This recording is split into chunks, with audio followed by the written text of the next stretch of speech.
Hello दोस्तों, नमस्कार। सुनहरी सोच सुनहरे भविष्य में आपका स्वागत है। मैं सोचती वेदी। आज हम बहुत ही खास विषय पर बात कर रहे हैं। आखिर हम ऐसा क्यों करते हैं, क्या है ऐसा।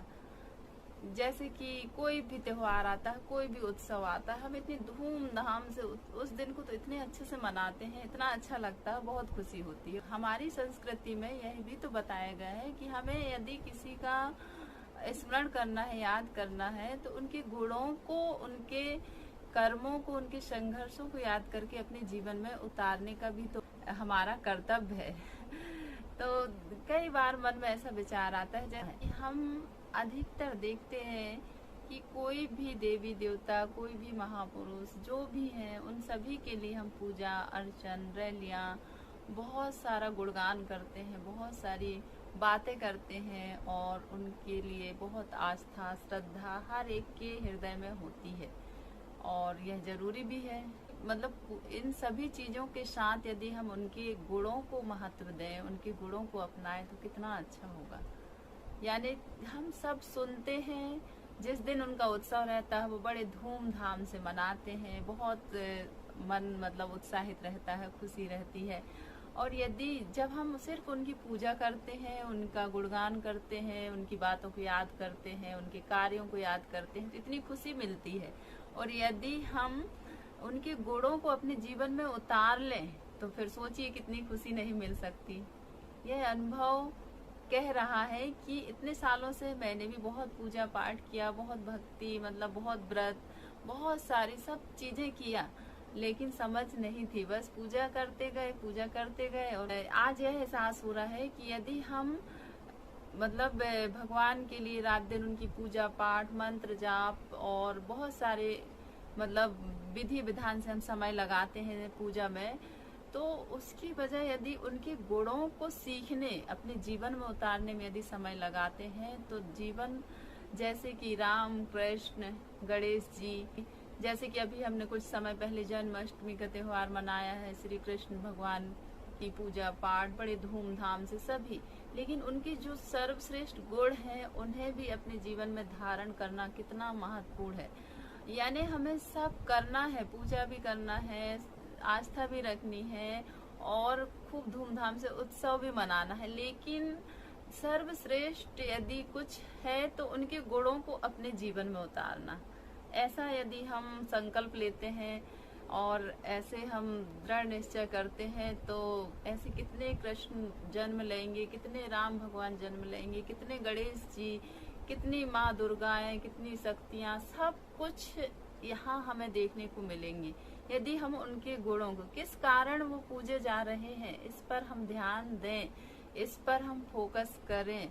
यही हमारे जीवन को सर्वश्रेष्ठ बनाता है। रात दिन हम आरती लेकर बैठे रहें, माला जपते रहें, फूल चढ़ाते रहें, जल चढ़ाते रहें, लेकिन यदि हमारे मन में पवित्रता नहीं है, हमारे मन में अच्छी सोच नहीं है, हर एक के लिए अच्छे कार्य नहीं है, तो यह पूजा व्यर्थ है। और कहा भी गया है कि कर्म ही पूजा है। यदि हमारा कर्म श्रेष्ठ है, पवित्र है, सत्य के मार्ग पर चल रहे हैं और पूरी सच्चाई है, ईमानदारी है, तो यह कर्म ही हमारा सबसे श्रेष्ठ पूजा हो जाती है।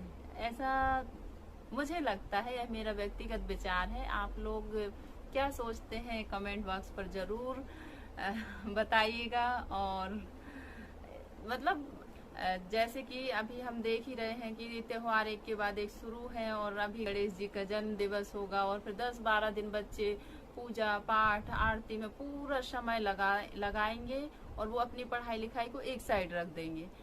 तो इससे क्या होता है, बच्चा का बहुत नुकसान होता है कि पूजा पाठ तो करें ध्यान, लेकिन अपने कर्म से विचलित ना हो।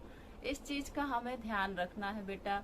और आप विद्यार्थी जीवन में यह चीज यदि सीख लेते हैं कि हमें किसी भी देवी देवता की उनके गुणों को याद करना है, उनके जो कार्य है, उनके जो कर्म है, जिनके कारण उनकी हम पूजा करते हैं, उन्हें जरूर याद करें, उनके महत्व को समझें, उनके विचारों को समझें और अपने जीवन को मतलब उनके अनुसार बनाने का प्रयास करें। फिर देखिए शिक्षा और यह ज्ञान जो है आपके जीवन को प्रकाशित कैसे कर सकता है, कैसे क्षण भर में आपका जीवन चमत्कारी हो सकता है।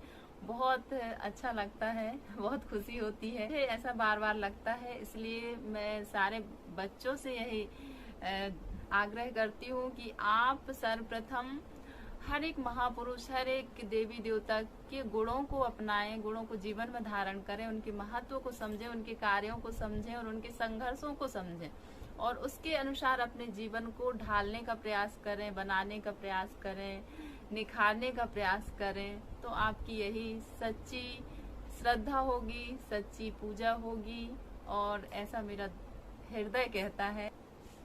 सभी प्यारे विद्यार्थियों, सर्वश्रेष्ठ आपकी पूजा क्या है? आपका कर्म, जो आपको काम दिया गया है उसे आप ईमानदारी से कर रहे हैं, पढ़ रहे हैं, लिख रहे हैं, डेली स्कूल आ रहे हैं, आज का काम आज ही कर रहे हैं, यही सर्वश्रेष्ठ पूजा है आपकी।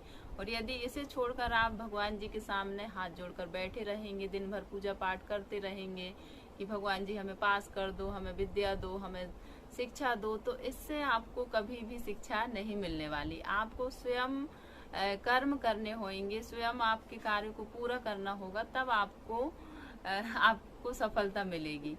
तो यह बात हम ध्यान रखें कि हमें उत्सव भी मनाना है, पूजा भी करनी है, खूब धूमधाम भी करनी है, लेकिन अपने जो कार्य हैं उनसे हमें दूर नहीं होना, उन्हें भी हमें लगातार प्रतिदिन करते रहना है, तभी हमारा जीवन सफल होता है। और हम यही करते हैं कि हम 8-9 दिन खूब धूमधाम से गणेश उत्सव, नवरात्रि में खूब धूमधाम कर लेते हैं, पूरे समय हम वही बिजी रहते हैं। घर में हमारे माता पिता, हमारा परिवार कैसा है, क्या है, उससे हमें फर्क नहीं पड़ता। इसलिए हम यदि कोई भी कार्य कर रहे हैं तो उसमें किसी भी प्रकार की क्षति नहीं होनी चाहिए। आप जब कोई कार्य कर रहे हैं तब भी आप ध्यान पूर्वक यदि करते हैं तो वह भी आपकी श्रेष्ठ पूजा होती है।